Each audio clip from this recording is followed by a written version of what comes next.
In October 1962, the world stood on the precipice of total nuclear annihilation as the United States and Soviet Union locked horns in a high-stakes standoff over ballistic missiles stationed just 90 miles from the Florida coastline.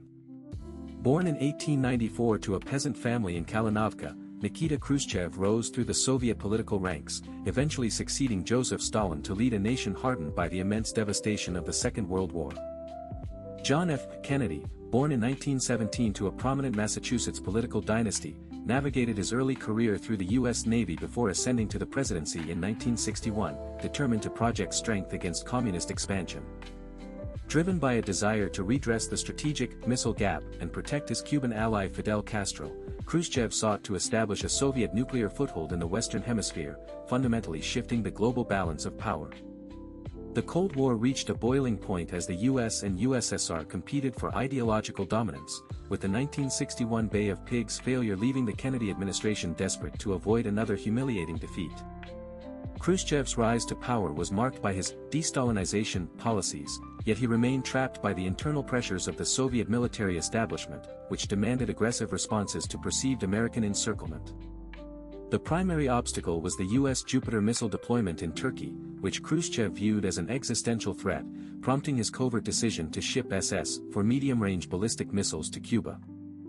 The Caribbean Sea became the central theater of this confrontation, with the island of Cuba serving as a forward operating base for Soviet nuclear forces capable of striking major American cities within minutes. On October 14, 1962, a US U-2 spy plane captured photographic evidence of these missile sites, triggering an immediate and frantic response from the White House and the formation of the Executive Committee of the National Security Council. President Kennedy announced a naval quarantine on October 22, deploying 180 U.S. ships to intercept Soviet vessels, effectively creating a blockade that forced the Kremlin to choose between retreat or a catastrophic escalation of hostilities. Amidst the tension, Vasily Arkhipov, a Soviet submarine officer, displayed immense courage by refusing to authorize a nuclear torpedo launch against a U.S. destroyer, single-handedly preventing a tactical engagement that would have sparked full-scale war. The crisis exacted a heavy toll, as the death of U-2 pilot Rudolf Anderson on Black Saturday brought both superpowers to the absolute brink of a nuclear exchange that would have claimed hundreds of millions of lives. By October 28, the immediate threat subsided when Khrushchev publicly announced the withdrawal of Soviet missiles, opting for a diplomatic exit to avoid the unthinkable consequences of a direct military confrontation. Both leaders received immense criticism from their respective hardliners, yet history recognizes their restraint as a vital necessity, as they successfully navigated the most dangerous 13 days in human history without triggering global destruction.